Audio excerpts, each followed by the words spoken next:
거룩하신 하나님 아버지, 2021년도 새해를 맞이하게 하시니 감사합니다.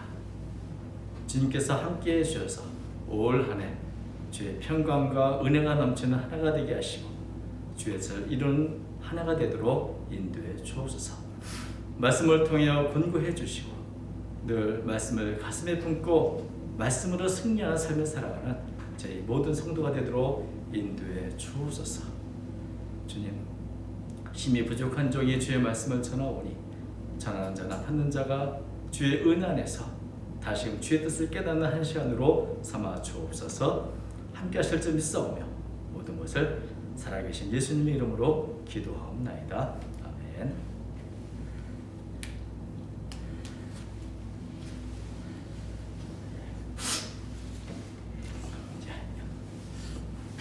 네, 2021년도 새해가 밝았습니다. 올 한 해 모든 성도의 가정에 주님의 은혜와 평강이 충만하시기를 기원합니다. 우리가 오늘 죄송합니다. 참 희망과 기대 속에서 2021년도를 맞이합니다. 그러나 또 한편으로는 올 한 해는 어떤 일이 생길지, 또 코로나는 어떻게 될지, 우리 개인이나 사회는 또 어떻게 될지, 한편으로는 또 염려와 불안감도 있는 것이 사실입니다. 예측할 수 없는 미래, 불안하고 또 두려움이 있을 때, 이럴 때 언제나 변함없고 또 언제나 확실한 진리이신 하나님의 말씀을 우리가 읽거나 묵상하면 이런 두려움이나 부려움에서 우리가 벗어날 수 있게 됩니다. 말씀을 묵상하고 또 암송하면 참 믿음의 용기를 얻을 수 있죠.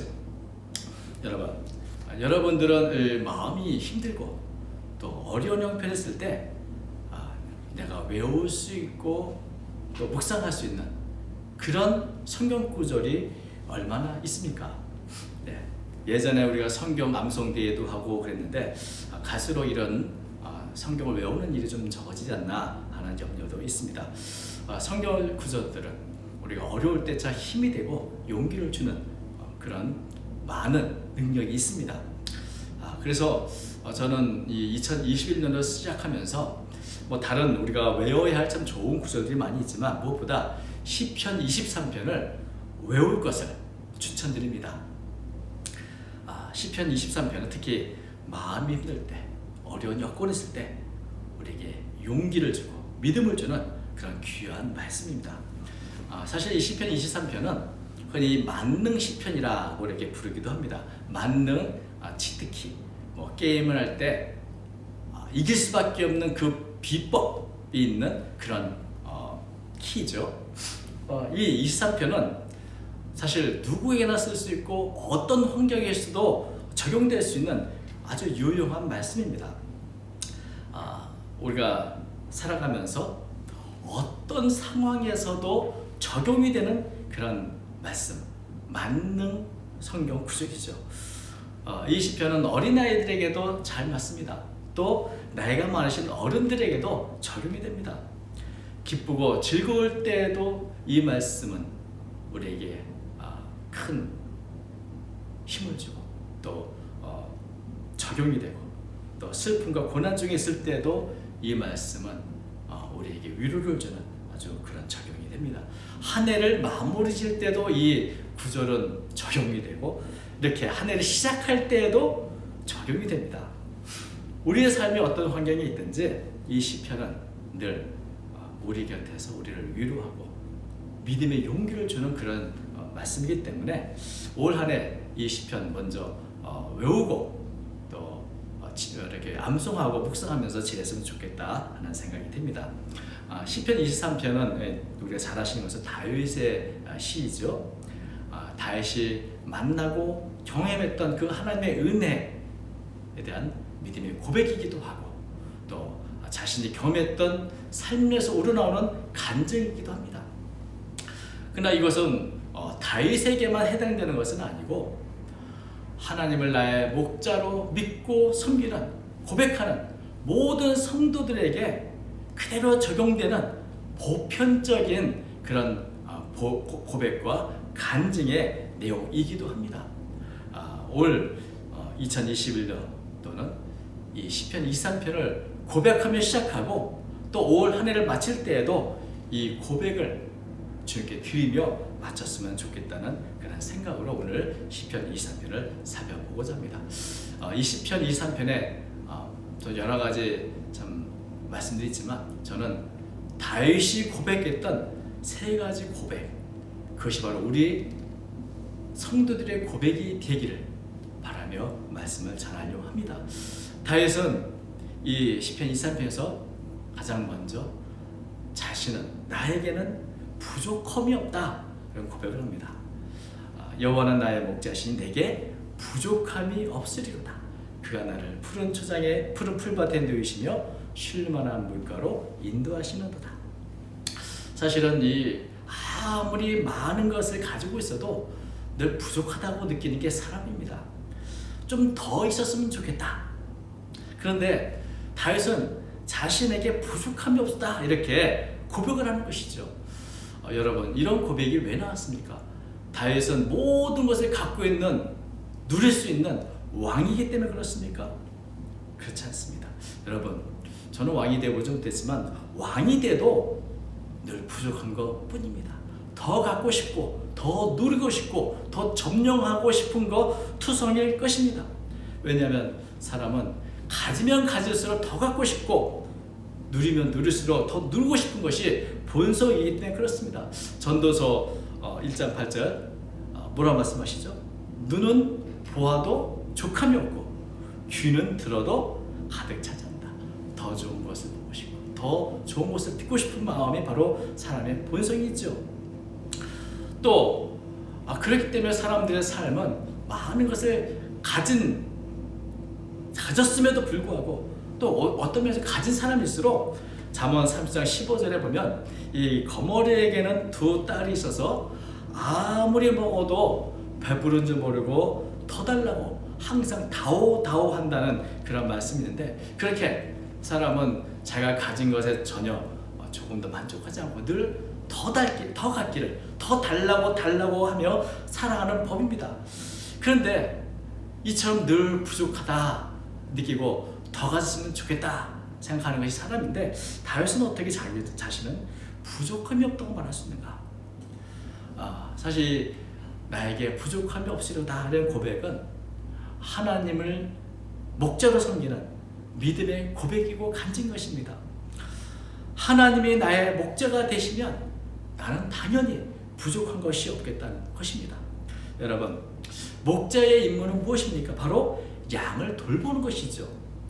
양이란 동물은 어리석고 연약하고 그래서 자신을 돌볼 수 있는 능력이 없습니다. 또 방향 감각도 그렇게 좋지 않아서 길을 잘 잃는 그런 동물이기도 합니다. 양은 너무나 부족한 게 많아서 홀로 살아갈 수 없다고 합니다. 그래서 양은 전적으로 목자를 의존해서 살아갈 수밖에 없습니다. 그런데 양에게 뭔가 부족함이 있다면 그것은 양의 문제가 아닙니다. 왜냐하면 양은 본래부터 부족한 것 투성이기 때문에 그렇습니다.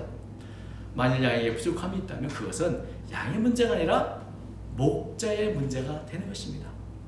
좋은 목자는 양떼를 항상 떠나지 않고 함께하면서 양의 상태를 살펴봅니다. 양들이 마실 것, 먹을 것 어디에 있는가 잘 물색하고, 또 양이 혹시나 먹을 때 이 독초라도 먹을까, 그 안에 독초가 있는지 맹수는 없는지 잘 살펴서 다시 고백 같은 것처럼 푸른 풀밭처럼 독초가 없는 풀밭처럼 그리고 사나운 맹수가 없는 쉴만한 물가로 인도할 책임이 있는 것입니다. 그리고 양이 병들면 치료해주고 충분하게 먹었는지 그것도 살펴보아서 돌볼 책임이 바로 양이 아닌 목자에게 있는 것입니다. 그래서 목자의 이런 돌봄을 받는 양들은 당연히 나는 부족함이 없다고 고백하지 않을 수 없는 것입니다. 만일 맹수라도 나타난다면 누가 그 맹수를 물리칩니까?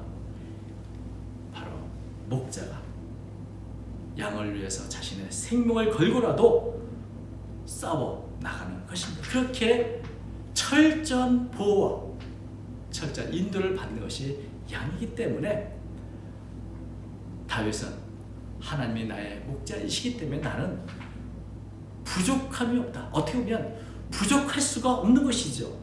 만약에 양에게 부족한 것이 있다면 목자는 그것을 금세 알아채서 그것을 채워줄 것입니다.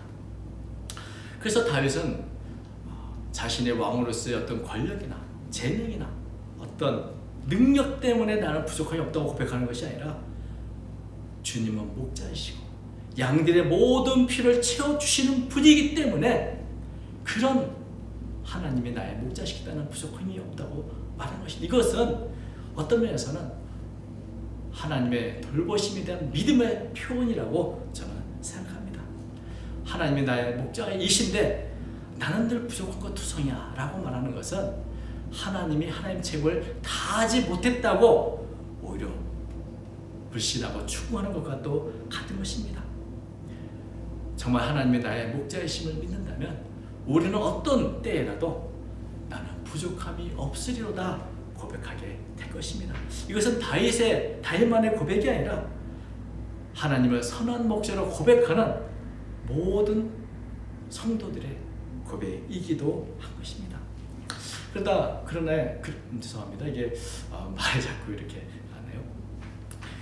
그런데 어떨 때는 의심이 날 때도 있죠. 내가 이렇게 양처럼 잘 순종하고 따를 때는 하나님이 나를 돌보시는 것이 당연하다 느껴지지만 내가 잘못된 길을 걸어갈 때, 내가 잘못된 결정을 하고 유혹을 받고 죄를 짓고 그러면 어떻게 될까? 그러면 하나님은 나를 또 내가 하나님의 인도를 따르지 않고 내 마음 고집을 부려서 내 길을 가기도 한다면 그래서 길을 잃고 방황이라도 한다면 하나님은 나를 어떻게 하실까? 목자이신 하나님은 나를 어떻게 하실까? 하는 생각이 듭니다. 여러분, 내가 하나님의 뜻을 어기고 잘못된 길을 걸어간다면, 내가 고집을 피우고 자꾸만 이렇게 하나님의 뜻과 어긋나 한다면 하나님은 실망해서 우리를 버리실까요? 그렇지 않습니다. 하나님은 우리를 회복하도록 소생시켜 주십니다. 3절 말씀 보니까 다시 이렇게 고백합니다. 내 영혼을 소생시키시고 자기 이름을 위하여 의의 길로 인도하시는도다. 잘못해서 바닥에 넘어져 있다면 목자는 그 양을 일으켜 세우실 것입니다. 목자의 인도를 따르지 않고 고집을 부리다가 길을 잃어버린 양이 있다면 목자는 그 양을 결코 포기하지 않고 99마리를 들에 두고 그 한 마리를 찾기 위해서 나서는 참된 목자인 것입니다. 그리고 그 한 마리 양을 찾을 때까지 찾으시는 분이 바로 선한 목자이신 우리 하나님이신 것입니다. 그 양을 찾아서 다시 집으로 데려오기까지 하나님은 그 잃어버린 연약한 양을 찾으시는 분이신 것입니다. 그래서 마침내 모든 것들이 회복되고 또 잃어버린 양은 집을 찾아 자신의 집으로 돌아오는 것이 바로 이 소생시키신다는 그런 의미이기도 한 것입니다.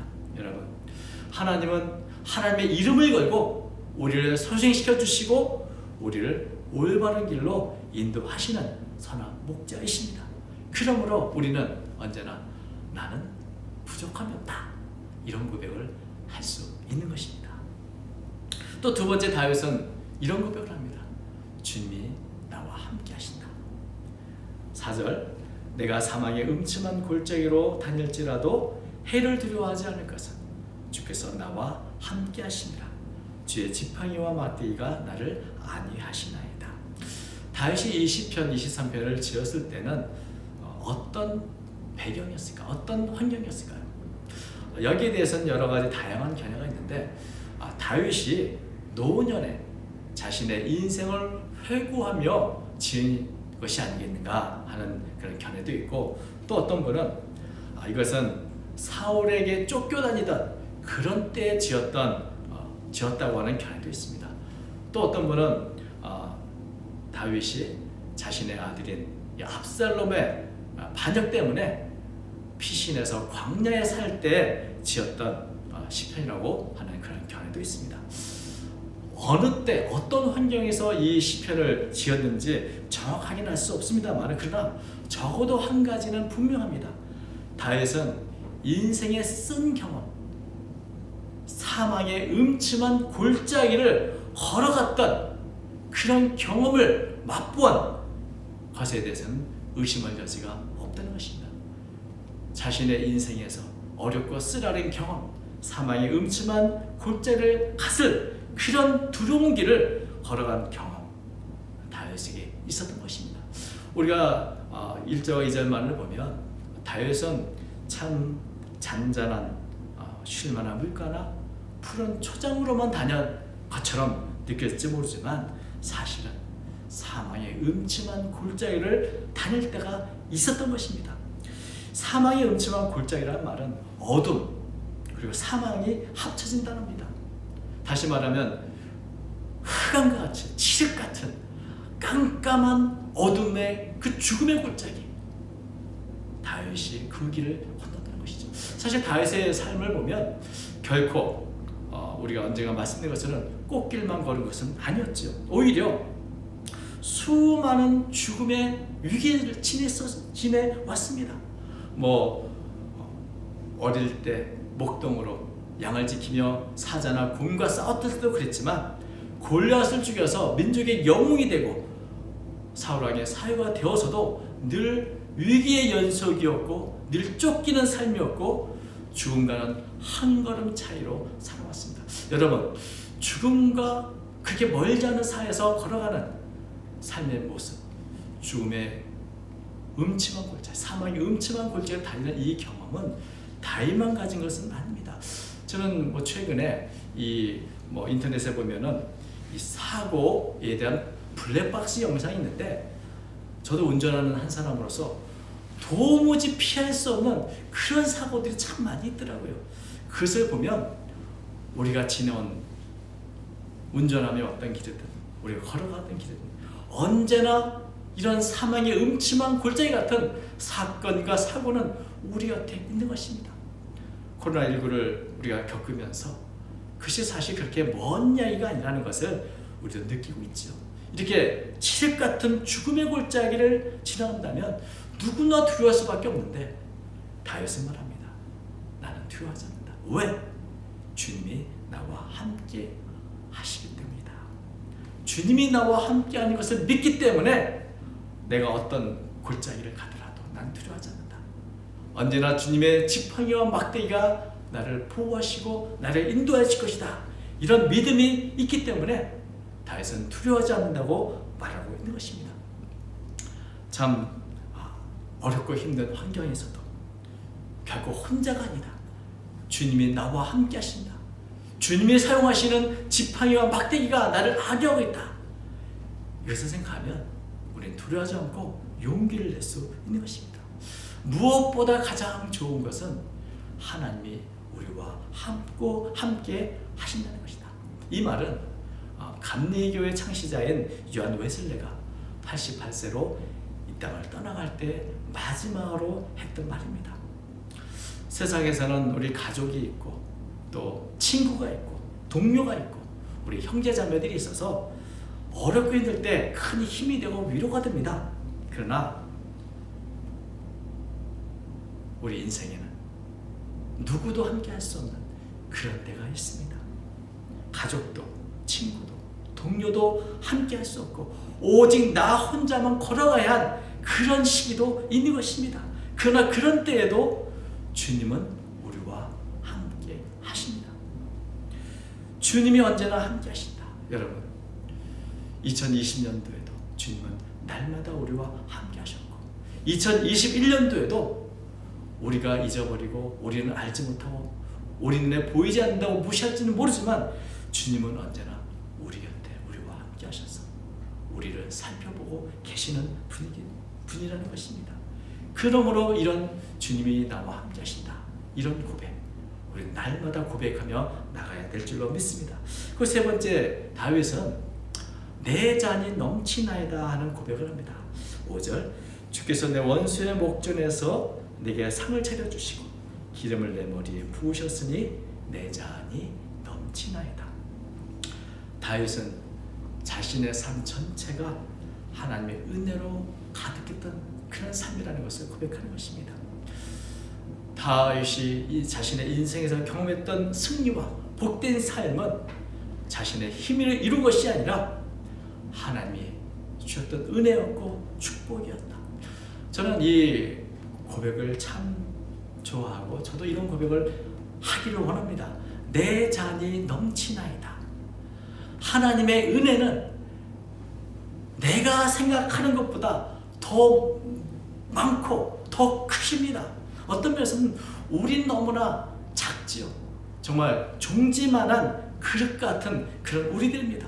우리의 믿음도 작고 순종도 작고 사랑도 작고 우리가 행하는 너무나 작지만 이 작은 우리들에게 주시는 하나님의 은혜는 흘러 넘치도록 우리에게 임하고 있는 것입니다. 우리가 감당할 수 없는 크신 은혜, 큰 사랑, 그 축복을 계속해서 우리에게 부어지시기 때문에 그 은혜를 생각할 때 내 잔이 넘치나이다 라는 감격 어린 고백을 하지 않을 수 없는 것입니다. 아침에 눈을 뜨면 이런 감사, 내 잔이 넘치나이다. 하루에 일과를 마친 후에 오늘 하루도 주의 은혜가 내 안에 넘칩니다. 내 잔이 넘치나이다 하는 고백을 우리 모두가 할 수 있기를 바랍니다. 무엇보다 감사한 것은 이런 넘치는 하나님의 은혜, 주님의 선하심과 인자하심이 앞으로 영원히 계속된다는 것입니다. 6절, 내 평생의 선하심과 인자하심이 반드시 나를 따르리니 내가 여호와의 집에 영원히 살리로다. 우리를 향한 하나님의 선하심과 인자하심을 멈추게 할 그 무엇도 없습니다. 내게 부어주신 하나님의 선하심과 인자하심을 끊을 수 있는 그 어떤 것도 없습니다. 그러기에 나를 향한 하나님의 인자하심과 선하심은 끊임없이 계속됩니다. 그러면 다윗은 이런 하나님의 은혜 앞에서 내가 영원토록 하나님의 집에 살겠다는 그런 다짐을 하며 이 시편을 마무리 짓습니다. 여러분, 이 시편 23편을 보면 푸른 풀밭이나 쉴만한 잔잔한 물가만 나오는 것이 아닙니다. 사마의 음침한 골짜기, 상처, 위험, 그리고 원수들이 나옵니다마는 그러나 주님이 나의 목자이시기에 다윗은 이렇게 고백합니다. 나는 부족합니다. 주님이 나와 함께 하시기에 두려움이 없다. 그리고 나의 잔은 항상 넘치고 있다. 여러분, 올 한 해를 우리는 이 시편 23편에서 다윗이 고백했던 이 고백으로 시작하려 합니다. 새로운 한 해는 결코 우리 홀로 가는 것이 아닙니다. 목자이신 주님께서 우리와 함께 하시기에 우리는 부족함이 없이, 그리고 부족함이 없는 정도를 넘어서 늘 나의 잔이 차고 넘치도록 그런 은혜 안에서 올 한 해를 걸어가게 될 것입니다. 여러분, 무엇보다 가장 좋은 것은 주님의 날마다 매 순간마다 우리와 함께 하고 계신다는 것입니다. 올 한 해도 다윗과 같이 믿음의 고백과 간증을 하시면서 주님이 주신 이 새로운 한 해 주님과 동행하며 복된 삶을 살아가시기를 주님의 이름으로 축원드립니다. 기도하겠습니다. 하나님 아버지, 2021년도가 이미 시작됐습니다. 주님의 은혜와 주님의 함께 하시는 그 놀라운 역사가 올해도 함께 하실 줄로 믿습니다. 아버지 하나님, 다윗이 고백한 것처럼 주님이 나의 목자이시기에 우리는 부족함이 없으며 주님이 함께 하시기에 삶의 음침한 골짜기를 갈지라도 두려움이 없으며, 그리고 원수의 목전에서 상을 베푸신 주님으로 인해 우리의 가슴은 주의 은혜로 늘 넘치니 감사합니다. 언제나 이러한 감사의 고백을 갖고 하루하루 승리의 삶을 살아가는 저와 모든 성도들이 되도록 축복해 주옵소서. 그리고 이 받은 은혜들을 우리 이웃들에게도 전해주는 제가 되도록 도와주옵소서. 언제나 함께 하심을 감사하며 예수님의 이름으로 기도합니다.